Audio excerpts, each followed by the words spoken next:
Bienvenidos a una nueva edición de Teatro Crítico, un programa auspiciado por la Fundación Gustavo Bueno. Yo soy Humberto González. Para la edición de hoy nos acompaña el veterano dirigente venezolano Alberto Franceschi, quien es uno de los líderes del movimiento Repúblicos en Venezuela. Yo quiero invitar a Alberto Franceschi hoy para que conversemos sobre algunos temas que son del mayor interés en el contexto político venezolano.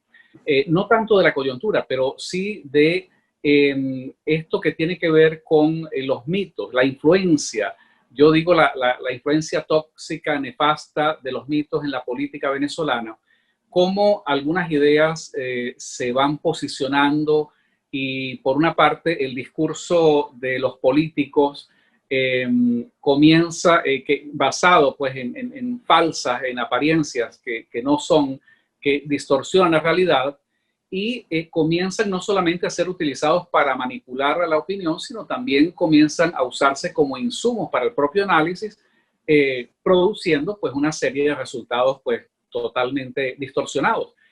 Yo creo que ese es un tema del mayor interés y tengo algunas preguntas pues para motivar esta conversación. Bienvenido, Alberto Franceschi. Gracias, Humberto. Los amigos de Teatro Crítico nos conocen, tanto a ti como a mí, de otras presentaciones. Lo original es que esta vez lo hacemos solo venezolano, con la ayuda inestimable de Mari. Entonces, bien, cuando tú quieras, que te oí entonces que era lo de los mitos, ¿no? La primera gran desgracia nuestra es que parece somos unos recolectores de mitos a nivel mundial, porque tenemos los propios, que son muchos, tenemos los bolivarianos, que pertenecen a varios países, tenemos el mito de la independencia, que también es de toda Iberoamérica, o de casi toda, tenemos el mito de el fundamentalismo democrático norteamericano, que impregnó las relaciones internacionales de todo nuestro continente, y particularmente con Venezuela, y están en específico dentro de ese mito de la democracia y del fundamentalismo democrático está nuestra propia tradición del famoso constitucionalismo. Ya van 27 constituciones y eso es un gran mito para un país, es más bien que mito, es una pesada carga de ritual en torno a esa bendita Carta Magna, como la llaman, y que, bueno, nos esclaviza de cierta manera porque toda la clase política es partidaria, caramba, fundamentalísima, actuante, vigilante de que se cumpla el rigor del mito constitucional y el rigor de las formas democráticas que en nuestro país están totalmente pervertidas, salvo para invocarla para continuar, que sigue en pie el sistema de dominación política y de piltrafa económica en la que se ha convertido nuestra pobre nación. Pero adelante, empecemos entonces a desglosarlos. Sí, por ejemplo, Alberto, en el año 99 se aprobó en Venezuela la constitución que le da sustento al Estado chavista y en ese momento era muy difícil poder distinguir que realmente hacia dónde iba Venezuela, hacia dónde podíamos llegar con ese nuevo Estado, al punto que inclusive la élite intelectual, política, empresarial prácticamente se rinde a los pies de Chávez y sucumben. De manera que en ese momento muy pocos venezolanos, tú uno de ellos, comenzó este trabajo de denunciar, digamos, hacia dónde íbamos y el papel. Y lo que quiero significar es que es mucho más fácil ahora, 20 años después, que nosotros tomemos la bandera de decir hay que desconocer la Constitución chavista del 99 porque ya hay todo un proceso que hemos vivido y que podemos constatar. Pero en el año 99 es qué elementos podías tener tú para constatar y para poder plantear un debate que desde el principio tú dijiste, bueno, esta Constitución hay que enfrentarla, no podemos aceptarla, y mucha gente pues te acusó de, bueno, estás en contra de la legalidad, es una locura, es un absurdo, y justamente quienes han sido calificados como la falsa oposición son los que desde ese primer momento repetían con el chavismo, con la Constitución todo, fuera de la Constitución nada. ¿Qué elementos podías tener tú en el 99 sin mayor constatación de la realidad para poder establecer esa lucha contra esa constitución chavista. Claro. Esta conversación tiene un riesgo. Si yo te explico todas las incidencias de ese asunto, se traga el programa completo. Pero vayamos a por lo menos un sucinto resumen de estos temas. A ver, es que para empezar a hablar del 99 hay que empezar a llegar a una primera conclusión de que Chávez se hizo prisionero a su vez de los mitos de la democracia venezolana. Él se había insurreccionado, él había dado un golpe de Estado, 2 golpes de Estado, uno desde la cárcel, inspiró el segundo, todo en el año 92. La felonía militar, eso estaba condenado en la vieja constitución del 61, y sin embargo él lograba abrirse paso con toda clase de aliados, incluso en la élite, para aspirar un asalto al poder. Fracasó rotundamente, pero el mito de reincorporarlo al sistema político democrático llevó al doctor Caldera en su presidencia en su senectud a reincorporar a Chávez y sus adeptos, que gozosos aceptaban que se les perdonara nada más y nada menos el crimen de lesa patria de haber insurgido mediante los pobres muertos, no sé cuántos hay por fin, 150 muertos de aquellas jornadas del 92, pagaron pues con sangre el experimento de Chávez. Cuando llega al poder por vía constitucional, electoral, entonces él entra a formar parte de las componendas que tienden a hacer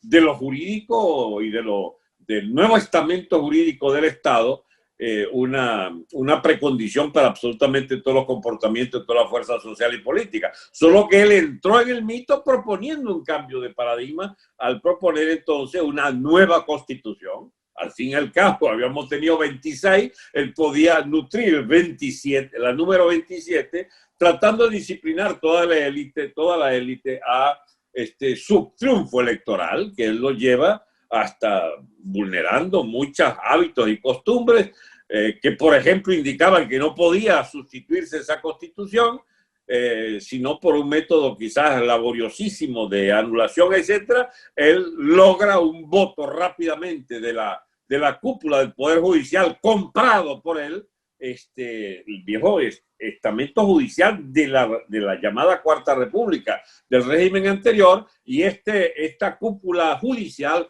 corrupta, vendida, venal completamente, le da la extraconstitucionalidad del experimento que él va a hacer. Es decir, será legal lo que haga Chávez. Y él monta entonces su famoso proceso de ruptura con la vieja constitución y la inauguración de una nueva mediante una votación absolutamente fraudulenta, un sistema de escogencia de candidatos rápido y, ¿cómo se llama?, con alta velocidad, de dar ventajismos al nuevo gobierno ya con capacidad para maniobrar en los medios de comunicación, etcétera, a su favor, y constituye un truco electoral allí que se llamó el Quino, que era un ventajismo para elegir a sus conmilitones en todo el país, al punto que le resultó tanto que se asombró él mismo de que 127 de los 131 constituyentes, 127, repito, de 131 resultaron sus adeptos incondicionales. Y él desmantela la vieja constitución con ese número impresionante de ventaja numérica. Y quedamos fuera de esos cálculos 4 solamente que nos hicimos elegir por el circuito nacional, con más de 1 millón de votos cada uno, etc. Entonces, ¿qué ocurre? Que empieza la batalla por desmantelar el régimen usando el mito del constitucionalismo, de la nueva constitución. Y yo, que estaba formado en otras concepciones, me percibí rápidamente que no era una discusión de leguleyo y de leyes más, leyes menos. Era un cambio de régimen el que estaba planteando él, y yo defendía, aunque fuese lleno de defectos, el viejo régimen contra ese intento que él hacía de desmontar aquel y poner que llevamos ya 21 años sufriendo. Esa es la explicación básica de lo que ocurrió en ese año de corte quirúrgico. ¿Y qué le dices tú, por ejemplo, Alberto, cuando se plantea ese debate hoy día, 20 años después, y hay gente de la llamada oposición política, que de eso también pues vamos a hablar del mito de la oposición venezolana. Pero, ¿qué le dices tú, por ejemplo, a la gente que dice, bueno, esa es la constitución que hay, ese es el ordenamiento jurídico y cualquier proceso político debe someterse a esas condiciones, a esas reglas de juego, pero más aún, ¿qué pasa cuando la evidencia demuestra que esa constitución, vamos a llamar ese plan que monta Chávez, deja como resultado prácticamente la destrucción de la nación venezolana? Tú, por ejemplo, podrías argumentar que por encima de la Constitución hay otra razón que le permitiría a la gente, por ejemplo, luchar para mantener la integridad de la nación venezolana. Se puede justificar que si estamos frente a una Constitución que está prácticamente desmantelando al país, hay razones jurídicas, políticas o históricas para levantarse en contra de ese ordenamiento constitucional.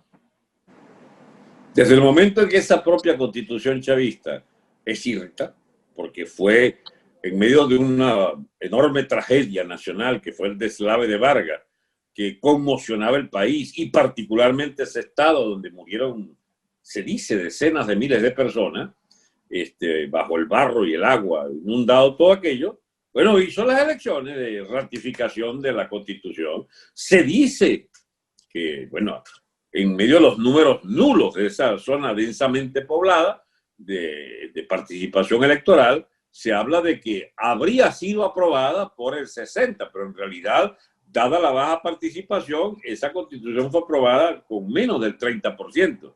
Luego no cubrió lo elemental para ser válida, que era que ser una Constitución de mayoría.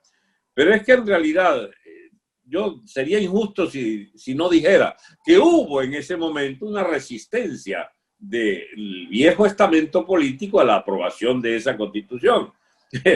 Tanto que se presentaron 1 millar de candidatos, de los cuales salimos electos 4, porque ellos aspiraban pues de tener a Chávez en la Constitución. El mito de mayorías, minorías y el mito de la distribución proporcional, porque esto tiene mitos, submitos y toda clase de adorno, ¿no? El método DON de la distribución proporcional. Bueno, de esa estupidez todavía estamos pagando el costo, de que se le dio una mayoría artificial al chavismo a partir de esos benditos residuos electorales. Dime. Claro, no, te iba a decir, ¿qué pasa, por ejemplo? Vamos a suponer que hipotéticamente, por ejemplo, la mayoría de los venezolanos acuerda disolver la nación venezolana simplemente porque la mayoría decide decretar, digamos, la muerte de la nación venezolana. La hipotética minoría tiene que aceptar. O sea, ¿cómo puedes conectar esto con la idea del mito de la democracia, por ejemplo? No, pero es que no te entiendo. ¿Hay gente planteando eso? Bueno, yo quiero presentarte la hipótesis de que al aprobar esa supuesta mayoría que aprueba la Constitución del 99, estaba aprobando algo cuyo resultado ahora termina siendo prácticamente el desmantelamiento de la nación venezolana. Pero eso es algo que se aprobó, se le reconoce un rango jurídico. Entonces, ¿se puede argumentar que la hipotética minoría puede levantarse en contra de la decisión de esa hipotética mayoría? Por supuesto, eso es por vía de reducción al absurdo. En realidad, hay sobradas razones para levantarse contra este gobierno que hizo inviable la nación. Eso es un hecho. Con basamento jurídico o no, Venezuela ha sido destrozada.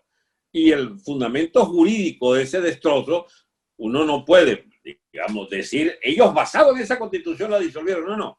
Ellos, que son además de unos fanáticos de la defensa de su carta política, de la Constitución del 99, son además los peores administradores, los más grandes bandidos, los depredadores, ¿cómo se llama? Usureros, los burócratas indolentes y los piratas de la sabana que lograron reventar la economía, etcétera, la agricultura, la ganadería, reventaron la moneda, reventaron las relaciones internacionales. Bueno, por supuesto que destruyen la nación, pero la destruyen ellos, no la destruye la Constitución. La destruyen ellos como clase política de usurpadores del poder. Entonces, bastaría sencillamente seguir la argumentación de todo ciudadano común que los hace responsables de que por haber usurpado el poder de esa manera y haberse mantenido fraudulentamente en él mediante el mito electoral, que por supuesto la oposición ciegamente validó, bueno, hay sobradas razones para sencillamente poner la discusión sobre sus verdaderos términos. Esta nación se hizo inviable por responsabilidad de una nueva clase política de bandidos, de narcosoleados, narcotraficantes, de incapaces de siete suelas que debe ser echada del poder. Así lo condenen 100 mitos, nosotros estamos obligados a, bueno, quizás a levantar el nuevo mito de la verdadera independencia, la verdadera libertad, la verdadera aspiración constitucional a conformar una nación libre. Detrás del mito de nación libre, entonces podríamos decir, fuera el chavismo del poder, viva una nueva constitución, viva un nuevo Estado, etcétera. Y claro, con el surgimiento o con la instalación del Estado chavista, entonces surge también, se desarrolla el mito de la oposición venezolana.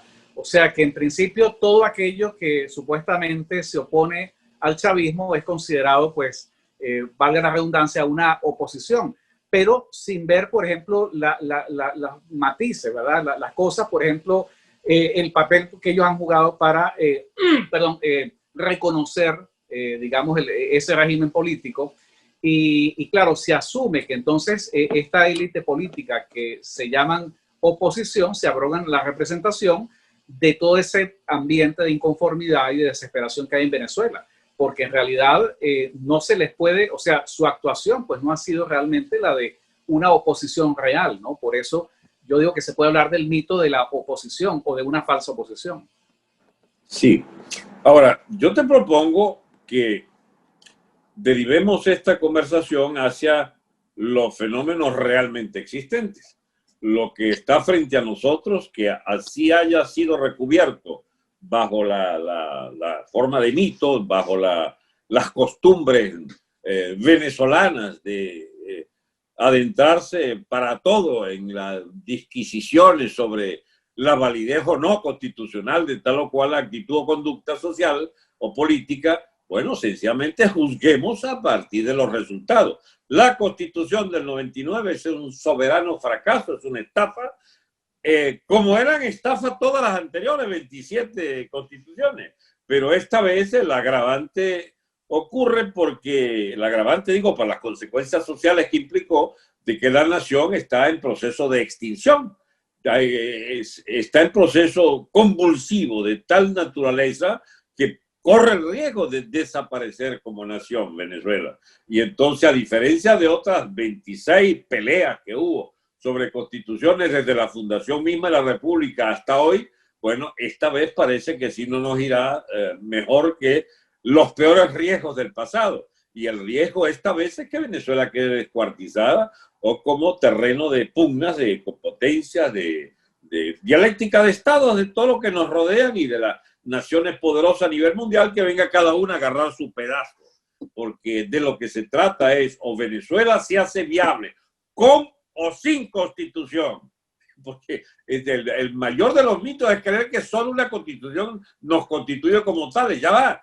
La Constitución normalmente es desconocida por el 99% de la población que no las lee o no las entiende. Bueno, exista o no exista Constitución, la voluntad política de, digamos, la élite, podríamos llamarla así, o del sector de vanguardia del país consciente, debe decidir si deja morir Venezuela o insurge como un segmento político-militar constitutivo de hecho como fuerza realmente existente para contener dentro de las fronteras actuales nuestra nación y expeler los enemigos e impedir que las disensiones internas y las fracturas internas se lleven lo que queda de república.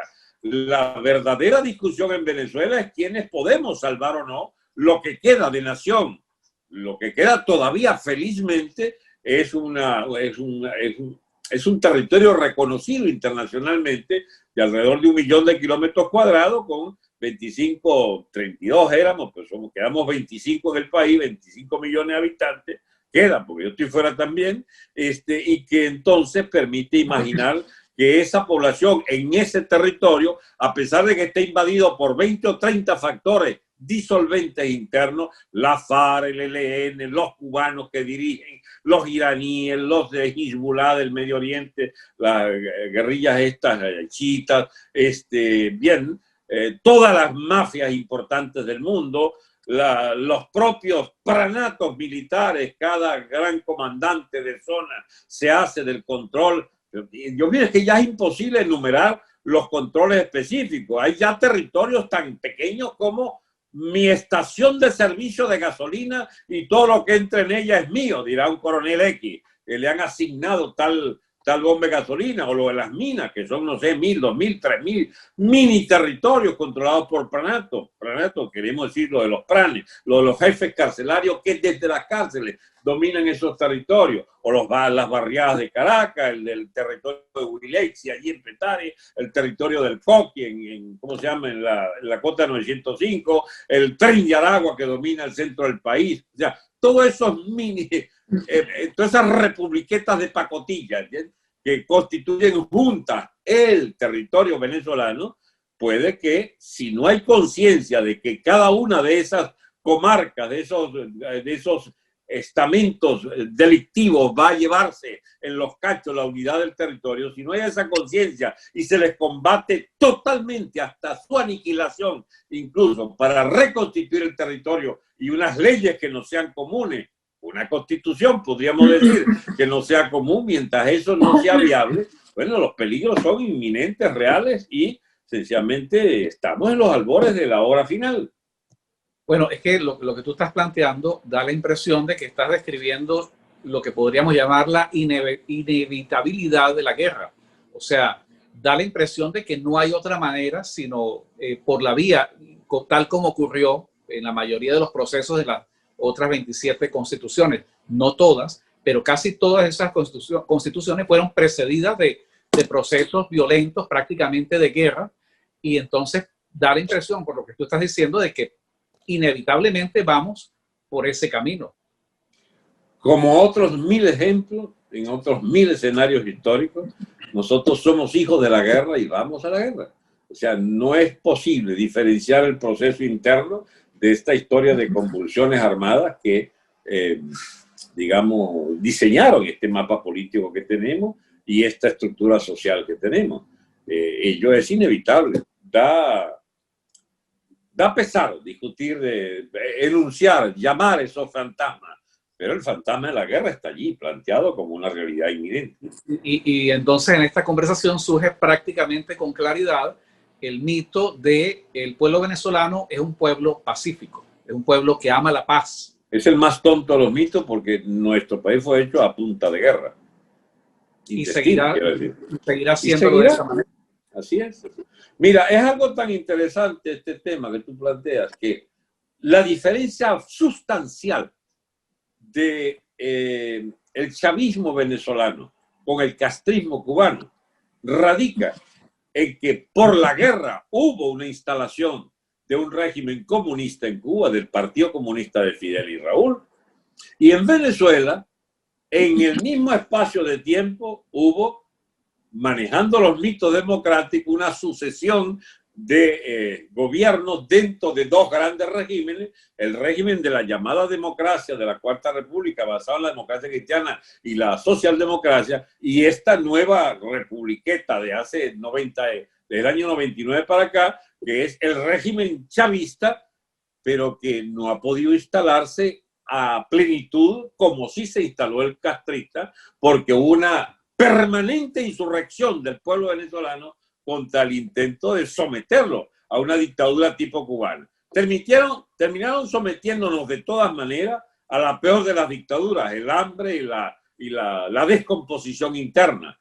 Pero el régimen cubano del venezolano tiene diferencias sustanciales precisamente por eso. Mientras una aristocracia del Partido Comunista Cubano, de vagos del Partido Comunista Cubano, controla férreamente todos los resortes del poder, en Venezuela otra caterva de vagos delincuentes también lo controló, pero con propiedad privada, ¿entiende? Y no estatal como la cubana, con competencias internas y toda clase de luchas de planes y de jefaturas delincuentes, militares, etcétera, cada uno abogando por su propiedad privada, al punto que se sepa, no hay 5, 10, 15 mil, puede llegar a 20 mil grandes millonarios de cubanos de Castro. No lo hay, y sí los hay en Venezuela, porque es una casta delincuente que se robó masivamente la propiedad de Estado y la conformó.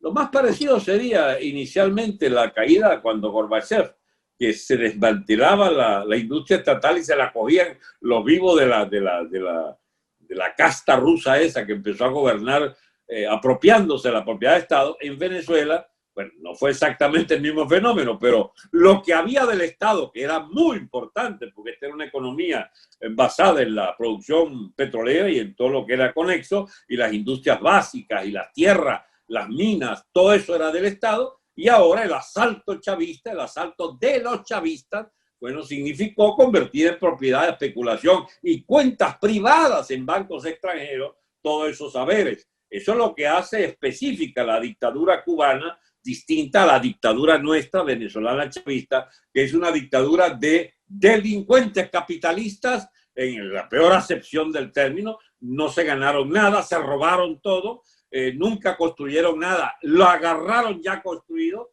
y se constituyeron en casta depredadora de propiedad del Estado para ser ellos los propietarios privados de esa propiedad de los venezolanos. Eso hizo complejo la cosa, porque cada chavista de eso, con alguna influencia electoral, te puede estar respaldado por 100, 200 o 500 millones de dólares. Lo que no es el caso del burócrata cubano, que le basta un gesto, digamos, displicente del más alto nivel burocrático para sacarlo de juego. Aquí no, esto es una guerra a cuchillo. Es una guerra a cuchillo muy fuerte entre millonarios.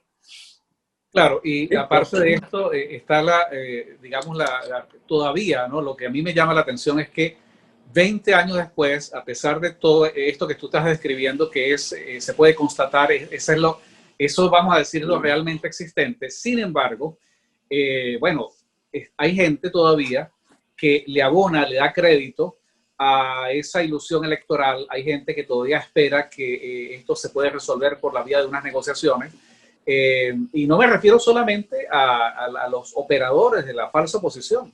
Hay personas que realmente, venezolanos que de buena fe todavía están esperando de que esto va a concluir en un proceso donde quizás vienen unos drones, liquidan a Maduro y en 6 meses vamos a unas elecciones y esto tiene, vamos a decir, un final feliz. ¿Cómo ves tú esta reacción de gente que, no sé, en medio de la desesperación o la ignorancia, todavía se abrazan a esos mitos, a esas apariencias? Humberto, que no por azar tú escogiste el tema de cómo funcionan los mitos en la Venezuela actual y de cuáles son los mitos preponderantes a los cuales se esclaviza la población. O sea, es una cosa curiosa porque la gente fabrica los mitos y no recuerda que eran su fabricación y entonces se esclaviza a ellos y le da como una, no sé, como una autaxia a los propios mitos, les da un sentido de vida, de permanencia, etcétera, ¿no? Los de la escuela de Gustavo Bueno diría una sustantivación, ¿no? O sea, como tratar de hacer algo, hacerlo presentar como real lo que no es real, ¿no? Así es, y entonces henos aquí 21 años de esclavitud a la herencia del mito democrático, que aunque dejara de ser democrático el régimen venezolano hace rato, aunque fuera un régimen caudillesco y canalla completo, una miseria de sistema político, sin embargo la gente sigue creyendo que por el fraude electoral mediante, que este es el régimen democrático heredero del anterior. Y nos ha costado 21 años tratar de demostrarle eso. A la clase política no pudimos convencerla. El pueblo contradictoriamente entendió mucho más rápido, porque cuando hay estas oleadas de movilizaciones o de barricadas el año 14, el año 17, ahora mismo, incluso en las zonas más atrasadas del país, las zonas casi rurales, cuando hay esta explosión popular, contra el gobierno, esa gente no está con una constitución en la mano, como antes los caprilitos y los guevaristas y los leopolditos exhibían esa constitución, y hasta líderes que apreciamos en esa constitución sacan siempre su bendita constitución. Bueno, ahora es como difícil, la gente no quiere saber nada de esa constitución, porque el debate es concreto, pero si me tienes pasando hambre, ¿qué me interesa a mí tu constitución? ¿Qué me interesa a mí la salida electoral o no? Yo creo que se vayan ya de cualquier manera, a palo, a piedra. Por eso aquella consigna que yo hice popular de vamos a salir de esto a piedra, plomo y candela, es la que más se escucha, ¿bien? Nosotros somos partidarios consecuentes de esa insurgencia natural del pueblo, llegándolo a concretar en consignas tales como, bueno, queremos un gobierno de facto.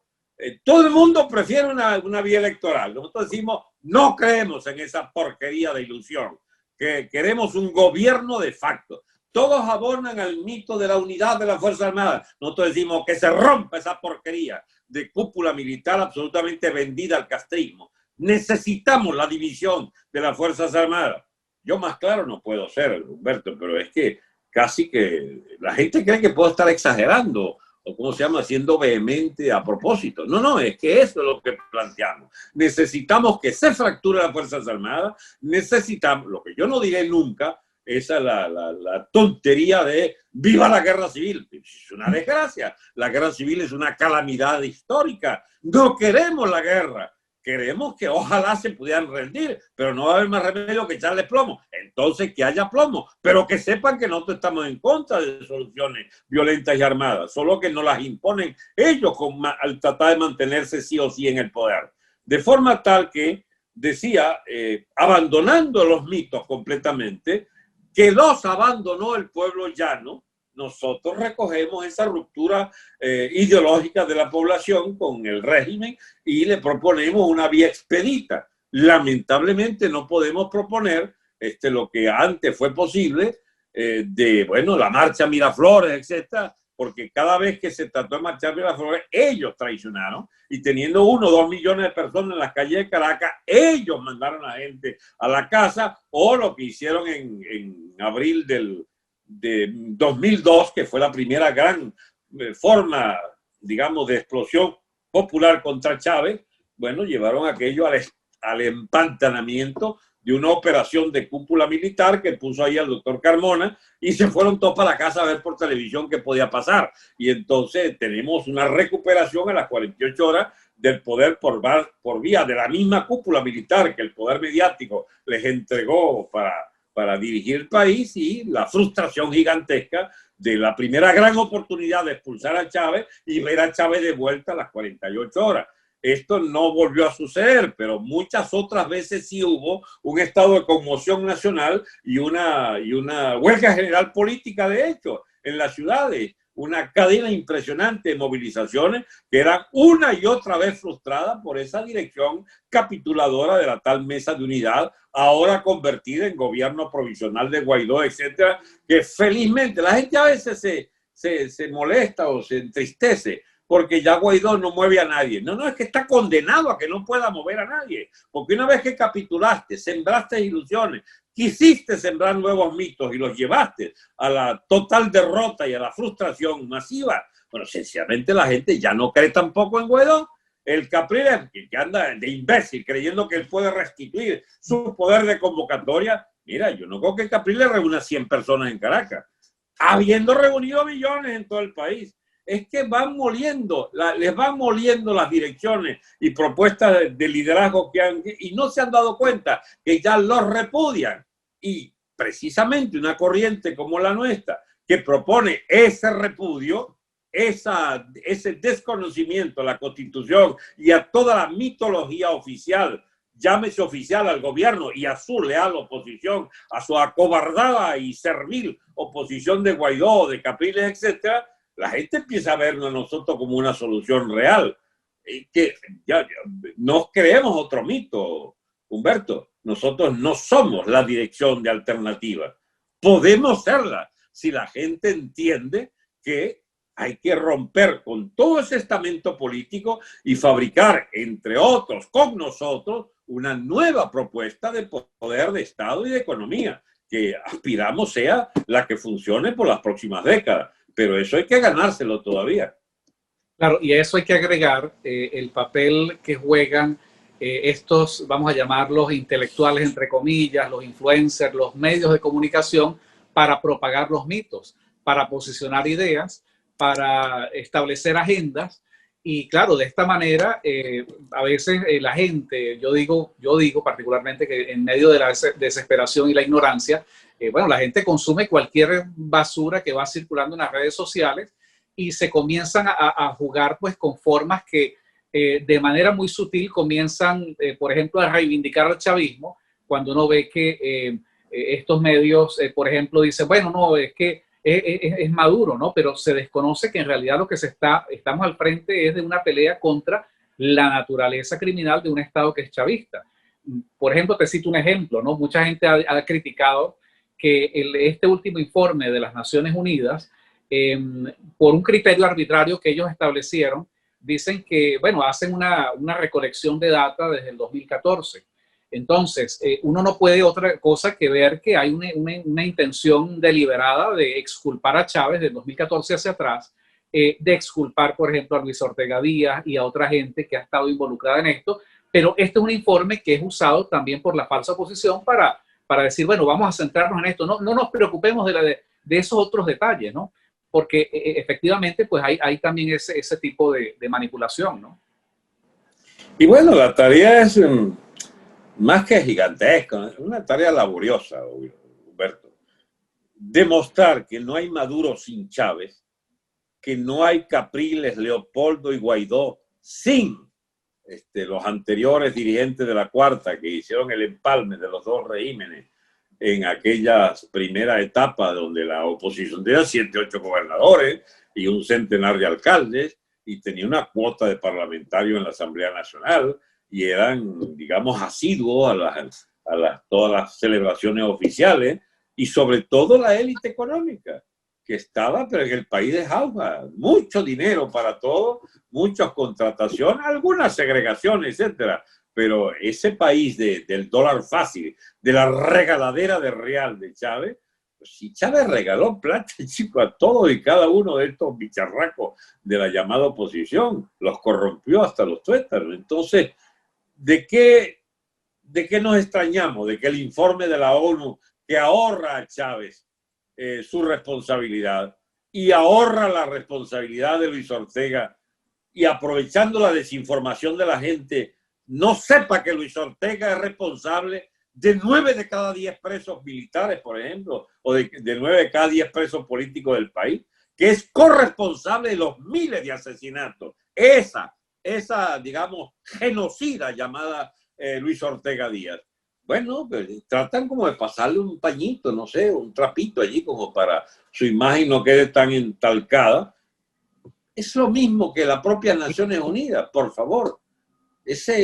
La Bachelet, ahora de consejera de los derechos humanos en Venezuela. Pero señora, si usted dejó un lío enorme en Chile, ¿para qué? Y el izquierdismo mundial atrincherado en estas Naciones Unidas, si tiene 1000 tropelías de las cuales discutir. Por supuesto que tienen derecho a discutir de la venezolana también, pero cuéntame la completa, como tú dices, la de Chávez completa, que ha venido deteriorándose la calidad de los derechos humanos, ya dicho así por ellos mismos, pero se le olvida que estos que dirigen la oposición son corresponsables directos de todos esos desmanes, porque el régimen de Chávez era el de ellos también, eran la segunda pata del régimen. No hay chavismo sin la MUT. No hay chavismo sin Capriles, sin Guaidó, sin, ¿cómo se llama? Julio Borges, sin tal Capriles, sin Leopoldo López, ya lo nombré. Ellos son parte del régimen. No es explicable el chavismo sin su oposición leal a su majestad. Y claro, entonces queda también el problema, para seguir con la misma línea de discusión de los mitos, ¿no? El mito de la unidad de la oposición, que es lo que permite, por ejemplo, armar una idea que se puede estirar y en esa unidad de la oposición bueno, es una unidad que permite que allí participe, por ejemplo, Padrino López, Michael Moreno, que Leopoldo López pueda tratar de armar un gobierno con esos elementos activos del régimen chavista, o que también pues esa oposición reciba en su seno a Luis Ortega Díaz y a otros chavistas arrepentidos. Simplemente por el hecho de cambiar de bando ya hay una forma automática de lavar culpas, ¿no? Pero esto se presenta como un ejemplo de amplitud, ¿no? O sea, es un ejemplo de una conducta democrática, ¿no? Y es lo que se le presenta a la gente en medio vamos a decir, de la ignorancia, para manipular y para decir, bueno, es que hay que evitar una guerra y aquí la única manera es salir por una vía negociada. Sí, bueno, efectivamente las malas mañas acumuladas le dan para tratar de meter todo detrás de esas mamparas justificadoras. Ahora, hay otros temas también que se cuelan por debajo de estas maniobras de Leopoldo por llegar al poder por una vía expedita con Padrino y el de ¿cómo se llama el embustero ese de la? Michael Moreno. Es que la gente a veces no se ubica. Michael Moreno era un asesino convicto y confeso, que es ahora presidente de los tribunales de Venezuela. Bien, el señor Michael Moreno, la fiscal Ortega Díaz, 18 años allí en la fiscalía, los últimos 2 fugadas. Ay, Dios mío. Esas alianzas con ese tipo de personajes, bueno, ellos dirán, se parecen a lo que les interesa también a los Estados Unidos. Los soplones de Estados Unidos, ¿quiénes son? Porque esa operación del 30 de abril del año 98, ¿no? Del 99. 99. Del 2019. Exacto, ya se le confunde una vez. El 30 de abril del año 2019, Leopoldo, desde su casa, salió a pasearse por las afueras de la base aérea La Carlota, acompañado de Guaidó y de altos personeros un poco que estaban equivocados de escenario para celebrar una insurrección militar. Y el que fraguó eso era el jefe de la tortura, el tal Figuera, jefe del SEBIN, bajo inspiración de Padrino, según aconsejó el tal Bolton, de asesor de seguridad de Trump. Parece que actuó por cuenta propia el Bolton, parece que no tomó en cuenta algunas realidades, porque eso le costó el puesto. 2 meses más tarde ya estaba fuera, pero eso significó la evidencia también de que había fractura dentro del mundo militar chavista.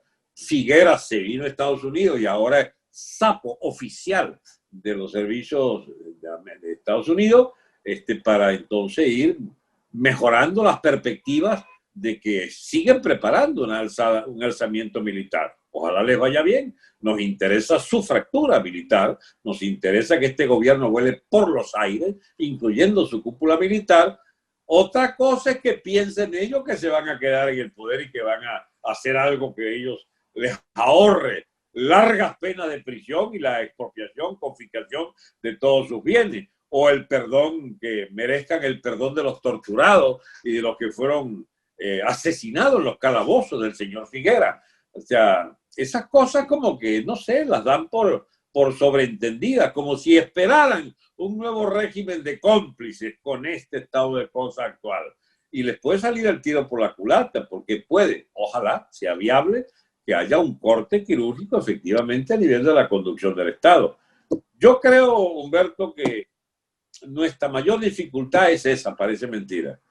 Somos tan peligrosos para estos tipos, para todo el estamento político, de gobierno y de oposición, el estamento de torturadores, de altos oficiales narcotraficantes, de la boliburguesía, de todos estos banqueros, de todos estos, digamos, cuentadantes del régimen que se equivocaron de destino. No eran cuentas de organismos oficiales, sino que los organismos oficiales les pertenecían a ellos y mandaron a cuentas privadas todos los haberes de las compañías petroleras, etcétera. Esa casta de malandros históricamente nunca visto en Venezuela, perdón, eso saben que nosotros queremos es una caída y mesa limpia, de que no consideramos no nos consideramos pertenecientes a ninguna de estas mitologías oficial y que vamos a reclamar de Estados Unidos que sea implacable con nuestra delegación de delincuentes que tenemos allí de la MUD en la propia embajada y nuestros delincuentes sociales, comillas, de, no sé, 2, 3 mil, 5 mil millonarios en dólares de ladrones del fisco y de empresas del Estado que habitan en Miami o en Madrid, señores de la élite española. Ustedes tienen allí en vuestras urbanizaciones de lujo, no sé, 1.000, 2.000 millonarios que se hicieron millonarios con la plata que ahora le falta al pueblo y pasa hambre porque ustedes los hicieron, digamos, refugiarse allí en las vastas comodidades del Estado español. La tragedia que viene o que ya está viviendo el pueblo venezolano tiene que resarcirse por una vía de justicia y la justicia es perseguir implacablemente toda esta casta de malvivientes y de ladrones de siete suelas, de gobierno y de oposición. Por eso es que no les gustamos a mucha gente, porque ellos creerán que el problema es salir de los chavistas y ni siquiera los chavistas, de los maduristas, dejar los chavistas y dejar la boliburguesía, dejar la vieja oposición complaciente, narcocomplaciente. No, lo nuestro es contra todo el estamento político y todas las riquezas mal habidas. Y ahí es que se plantea, de hecho, una revolución política. Claro, y eso también pues plantea, por ejemplo, actividades o acciones para tratar justamente de destruir esas matrices de opinión. Y no sé si tú has visto, hay gente que en medio de esa desesperanza que hay gente que trata de aferrarse pues a ese tipo, digamos, de ilusiones, ¿no? De ideas falsas. ¿Tú crees que hay alguna manera de que la gente, aparte de la constatación misma de la realidad, ¿no? ¿Cuál sería, en tu opinión, la forma en que la gente, hay alguna manera de vacunarse contra esos mitos, contra esas... ¿Qué le planteas tú a la gente en medio de ese bombardeo permanente de redes sociales y desinformación y canales y defendiendo una manera, o sea, o bien el enfoque chavista o el de la falsa oposición? ¿Qué plantearías tú como una forma para vacunarse contra esos mitos que corren libremente y que terminan distorsionando la realidad y confundiendo a la gente? Humberto, lo que te voy a decir no es nada convencional. No será fabricando nosotros nuestros propios mitos. Y pretendiendo ahorrarse el camino de la historia real del presente en marcha que nos aguarda, no como escogidos, sino como los que pueden eventualmente dar respuesta al final de un proceso necesario de ruptura con esos mitos, que son rupturas sociales muy dolorosas, que son rupturas políticas, que son rupturas, no hay rupturas en el aire, que cuesta fractura militar, por ejemplo, y persecuciones entre esos distintos componentes, e implacables peleas internas de esos componentes que se dirimen a balazos. Nosotros lo que hacemos es ver de antemano que vamos inevitablemente a esa confrontación y es el proceso realmente existente de esa confrontación el que obliga a la búsqueda de un nuevo equipo de políticos, un nuevo equipo militar y de unas nuevas ideas para ese proyecto. A saber, no son nuestras ideas las que van a mover a la gente a hacer justicia y a hacer... No. La gente que ya está en ese movimiento antes de existir nosotros, solo que eran una ridícula minoría y ahora son aplastante mayoría, van a pedirnos porque van a darse cuenta, y los únicos que dicen lo que nosotros decimos son estos benditos repúblicos. Llamémoslo porque esta gente tiene que ayudarnos a dar fisonomía política y jurídica a esto que queremos para redimirnos social y políticamente. Ahora, ¿es eso inminente? Puede ser, yo no sé. Eso puede tardar 1, 2, 3 años o 1, 2, 3 meses. Nadie lo sabe porque sabes que, a ver, pongámonos en un presupuesto previo, de acuerdo a un presupuesto previo. Lo que viene es una revolución en Venezuela. Una revolución de nuevo tipo. No sabemos ni siquiera cómo bautizarla. Yo la llamaría, bueno, una revolución republicana verdadera. No sé, si quisiera ponerle una nueva chapa de identidad, ¿no? Pero esa revolución, ¿de qué viene? de aquella famosa tesis de Lenin, mal comprendida, pero es muy científica.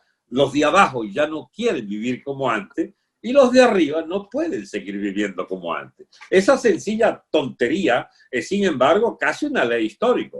Los de abajo, es decir, 9 de cada 10 venezolanos, no quieren seguir padeciendo, viviendo lo de antes. Y ninguno de esa élite poderosa que hasta ahora se benefició de sojuzgar a la gran mayoría, nadie puede decir estamos bien, somos cada vez más sólidos, vamos a seguir. No, no, viven asustados, viven tratando de tener al día su pasaporte, su fortuna sacándolas, guareciéndolas en el sistema bancario mundial con toda clase de testaferros. Viven inventando cómo evadir la hora cero del conflicto inevitable. Bien, nosotros nos preparamos para ese conflicto inevitable. Que nos llamen de primero, que nosotros seamos los proponentes de los primeros movimientos. Yo no sé, no lo sé, ni nadie puede saberlo. Lo que sí sé es que los de abajo ya no querrán que vuelvan ni los Caprilitos, ni los Leopolditos, ni los Henry Ramos, ni nadie que tenga que ver con esa oposición, y menos los autores de su desgracia, los chavistas en su distinta fórmula. ¿O es que tú crees que Luisa Estela, ¿cómo que se llama esta? Luisa Marbella. ¿Ah? Luisa Marbella. Luisa Marbella. ¿Tú crees que se salve que la guinde por el pescuezo si se aparece en Caracas? Al momento en que estalla todo aquello. Le sobran enemigos. Si hay miles y miles de familias que han sufrido enormemente las canalladas de esta bruja en la administración de la justicia en Venezuela. Y así como te digo esto, te digo todo eso, esos dirigentes militares, con ese pecho lleno de baratijas aquí que se ponen, bueno, podrán esconder, digamos, lo que no son, que son cobardes de 7 suelas y hegemones y autócratas disfrazados allí como payasos con esas, se parecen a esos generales coreanos, los norcoreanos. ¿Te acuerdas que los generales coreanos le falta, yo no sé qué ya hacen para meterle más medallas y más cosas, ¿no? Bueno, esos generales de pacotilla, ¿ya dónde se meten? Porque los van a colgar por el pescuezo también, si se quedan por allí. Entonces, esa explosión, que la gente cree que es una manera un poco exagerada de mi parte de concebir la ruptura, no, chico, eso es lo que uno ha visto en 100 revoluciones a lo largo de 2 siglos. Se tranca el serrucho, estalla todo, y los responsables de las desgracias colectivas son culpables, culpabilizados y juzgados por esas mismas turbas. La última experiencia que tuvimos nosotros fue lo del 23 de enero. La gente fue a incendiar los cuarteles de la Seguridad Nacional. ¿Alguien sabe cuántos muertos hubo de la Seguridad Nacional? Nadie sabe cuántos fueron. Lo quemaron a más de uno, ¿saben? Ahora, si no fuera suficiente nuestra propia experiencia histórica de matanchinas, una detrás de otra, que hubo a lo largo del siglo XIX y en el siglo XX, bueno, ahí está la experiencia de los países vecinos. Somos hijos de la violencia, querámoslo o no. Somos hijos de lo opuesto a la mitología democrática y de las mayorías y de las elecciones. Somos hijos de un proceso accidentado que no ve luz desde la guerra de independencia. Desde la malparida independencia hasta hoy, Venezuela ha sido escenario de un sinfín de confrontaciones civiles y militares, siempre con saldo de víctimas inocentes, muchas de ellas, y siempre con saldo de una nueva etapa allí, de una nueva etapa de convulsiones que vamos edificando a partir de las mejores ideas, no sé, de las nuevas ideas sustitutas. Bueno, las mejores ideas sustitutas en este momento son las nuestras, porque ajustan cuenta con toda la estafa del chavismo y de su oposición falsa y prostibularia, como le llaman un amigo. Esa oposición debe ser barrida también, igual que el chavismo. Claro. Mira, Alberto, bueno, creo que estamos cerca de la hora para ir concluyendo este programa. Y yo te pediría para unas, digamos, palabras finales. Yo observo que hay mucha gente joven en Venezuela, dentro de Venezuela, que tiene la ilusión de incursionar en la política y que quieren hacer política desde un ángulo diferente, quizás acumulando todas estas enseñanzas, todas estas experiencias, ¿qué le sugieres, qué le propones, qué le recomiendas, qué le aconsejarías a un joven que esté en Venezuela y que quiera emprender la política en medio de todo este cuadro que tú has descrito, que es prácticamente una situación de calamidad, pero que todavía hay gente, pues, hay gente con esa energía que quiere sentirse parte de un proceso de reconstrucción de la nación venezolana? ¿Cuál sería tu consejo para esta gente joven que quiere incursionar en la política? Ya va. Acuérdate, Humberto, siempre que pese a lo que uno diga o ni que se disfrace, puede inducir ninguna conducta que no esté previamente predeterminada por la evolución lógica de los hechos.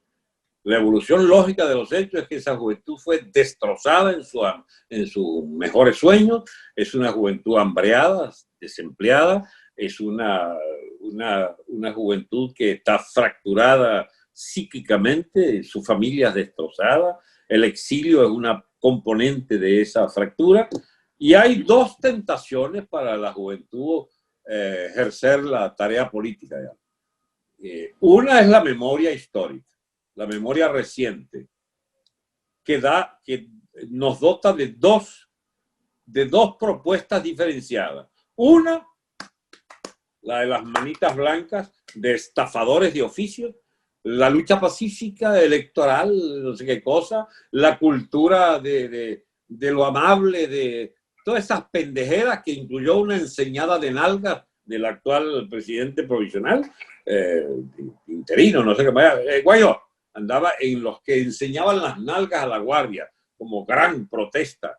Bueno, esa juventud de las manitas blancas fue rematada como cerdos, ¿bien? Como lechones comprados por el filósofo del Zulia, gobernador del Zulia, el señor Rosales, por Acción Democrática, por Primero Justicia. Los que más tenían plata se pusieron en manos de la crème de toda esa juventud del año 2013, 2007, 2008, exacto. Hoy son los dirigentes. Toda esa porquería, chicos, ¿entiendes? De las manitas blancas. Perdonen los que fueron de buena fe y que no les quedó parte del botín, pero ustedes trabajaron con sus manitas blancas para todos los estafadores que dirigen la MUD y sus colaterales en la actual situación. Si el modelo es esa juventud de la manita blanca, estamos perdidos como nación. Pero frente a ellos hay otros que son los nuestros, los que se armaron de un escudo de cartón a ir a confrontar a las policías, aquellos famosos guerreros del asfalto, aquella juventud heroica, que es lo mejor que ha parido Venezuela desde la guerra de independencia. La mejor de la juventud padeció los embates de inclemente de esa guardia nazi que les mató por decenas y decenas y les asaltaba las casas, les destrozaba los muebles. Esa juventud del Táchira, por ponerla del ejemplo de todo el país, que nos llenó de héroes de franela, de esos escudos de cartón, chicos, fueron, no sé, 4 o 5 años de visible resistencia, de que venía una generación que valía oro y que sin embargo fue traicionada por los manitas blancas, que eran los que dirigían los partidos que decían a tal hora tal cosa y que después los abandonaban solos y que les reventaban su movilización. Entonces, entre las dos grandes propuestas de los años anteriores, la nuestra es la generación de los guerreros de franela, los guerreros del asfalto, los que se confrontaban con la policía y la fuerza represiva, los que sufrieron los embates de los cubanos uniformados, de las policías de nazi, filonazi del régimen madurista y de las porquerías históricas, los desechos sociales que eran los colectivos disfrazados de, digamos, causavientes de la libertad chavista, esa porquería de lumpenes que iba a asesinar jóvenes. Por supuesto, nosotros reivindicamos los guerreros de franela contra toda esa del gobierno y de la oposición. Y hay, por supuesto, ahora actualmente una primera manifestación en las redes, por eso te capté lo de las redes, que consiste en en ser tan irreverente que dejaron de hablar español. Es un sartán de grosería y de puteada al gobierno y de nombrar su progenitora al presidente, pero de tal manera casi viciosa que yo no sé a dónde puede llevar esa cultura del irredentismo verbal. Qué bueno.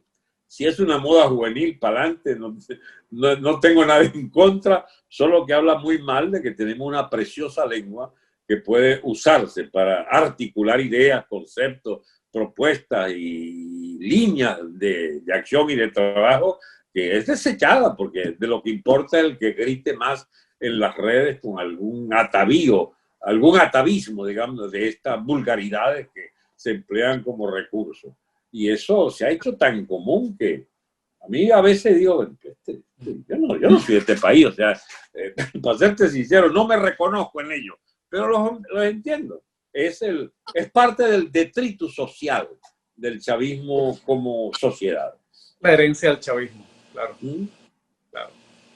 Ese lenguaje lumpen, ¿bien?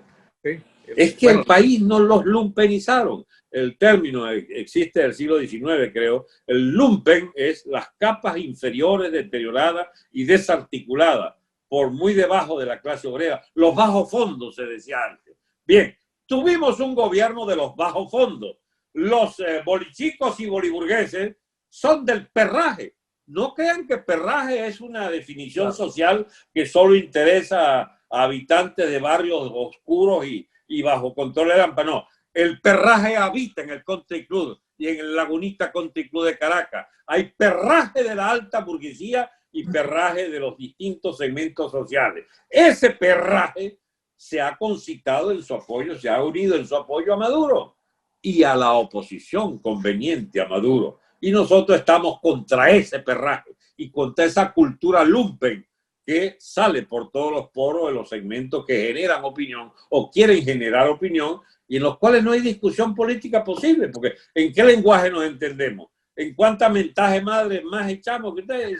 O sea, no se valen esas medidas. Hay que volver a los conceptos, a las ideas, a los sistemas de ideas, que es nuestra obsesión. Imagínate tú que esta batalla está tan complicada, Humberto, que nosotros queremos que esta generación que tratamos de ayudar a educar sea la que cultive sistemas de ideas, como la de los amigos de la Escuela de Filosofía de Oviedo, de Gustavo Bueno. Queremos que entiendan los procesos en sus orígenes, en esa obsesiva presencia de los fenómenos históricos como el presente en marcha que va nutriendo las aristas pues, de cómo analizar y de cómo se expresan y analizar esas expresiones del quehacer social de clases, castas, etcétera, y sobre todo de naciones, de estados, de imperios, que son los que nos permiten ubicarnos porque estamos donde estamos. ¿Qué significa Trump? ¿Qué significa que pierda o gane? A ver, y entre Trump y Obama no hay otra cosa además, porque Trump tiene más enemigos que los que van a Biden. ¿No será que en la sociedad americana albergan potenciales conflictos mucho más importantes de los que apenas vemos? Eso nos permite comprenderlo en la filosofía de Gustavo Bueno, ese estudio del presente en marcha y ese sistema de ideas para entender dónde estamos parados, para ver qué es lo que debemos proponer para que nos ayuden o nosotros ayudar a otros a diseñar el futuro de Venezuela. Bueno, eso es materia seria, de estudio serio. Por eso la insultadera con toda clase de verborrea, digamos, de baja estofa, no ayuda, porque necesitamos son conceptos claros, necesitamos ideas luminosas, necesitamos, ¿por qué no decirlo?, nuevos mitos, unos mitos creadores, unos mitos que ordenen la cabeza de la tanta gente ahora expulsada de la vida cotidiana y deambulando por allí como zombies en una Venezuela que no tiene ni destino, ni presente, ni nada, y que por supuesto del pasado ni siquiera se ocupan. Nosotros que estamos conscientes del pasado y hemos calibrado cada día del presente desde que se inició esta torta chavista y antes también la que prohijó el chavismo, y que estudiamos el presente para presentarle al país una alternativa de desarrollo distinta a esta calamidad que significa el chavismo y su oposición y su falsa oposición conveniente. Nosotros queremos ser parte de la gente que necesita el país. No somos los únicos. Deben haber muchos por allí que no los conocemos siquiera, pero queremos ser parte de lo que ya la gente empieza a agrupar como parte de la solución. Bueno, Alberto, de verdad me contenta mucho conversar contigo y yo recupero esa última idea que me parece magnífica porque resume con mucha claridad tu pensamiento, que es justamente combatir esos mitos oscurantistas, porque sabemos que hay mitos luminosos, combatir los mitos oscurantistas con un estudio del presente en marcha, de la realidad, y hacer una política basada en la realidad, aterrizada y no pues en esas nebulosas metafísicas que arman los politiqueros. ¿Quieres agregar algo? Un saludo a los amigos de Gustavo Bueno, de Gustavo el hijo de don Gustavo, a los amigos de los círculos de Oviedo, siempre los pongo de ejemplo como lo mejor de la intelectualidad de España. Tenemos una deuda de gratitud también con el maestro Trevijano, Antonio García Trevijano, que dejó una estela de buenos discípulos. Políticamente no necesariamente queremos que se identifiquen ni los de Trevijano, ni la gente de bueno con lo que nosotros decimos o hacemos, pero que sepan que tenemos una deuda de gratitud y que hemos iniciado una página, nuestra página Repúblicos.org, para, digamos, difundir todas estas ideas y hacernos, caramba, parte del esfuerzo del propio pueblo de España, que también está obligado a redescubrir su identidad y, ¿por qué no?, es para nosotros indisociable de quererlas hacer juntos, porque somos parte de España. Somos la otra España, la de este lado del Atlántico, y así ellos ni siquiera se acuerden de que somos la otra España. Nosotros que en buena o mala hora nos separamos de España, sí tenemos una deuda con el hispanismo, con la mancomunidad de naciones que hablamos la misma lengua. Tenemos los mismos principios cristianos del catolicismo universal y queremos, mediante toda clase de esfuerzos, ser fieles a lo mejor de nuestras tradiciones, ojalá pensando con ellos, al lado de ellos y elaborando con ellos un destino común. Muchas gracias, Humberto, por tu amable entrevista y deseando que nos visiten en tu página y en mi página Repúblicos.org. Hasta pronto. ¿Eh? Gracias, Alberto Franceschi. Gracias a todos ustedes, amigos. Esto fue una edición más de Teatro Crítico. Gracias a todos. Mira, Alberto, no te vemos todavía. Ok, déjame cambiarme los lentes, porque estos son muy ordinarios para la pantalla. Esta es la primera vez que voy a ser anfitrión de Teatro Crítico y tengo que tomarme la solemnidad del caso.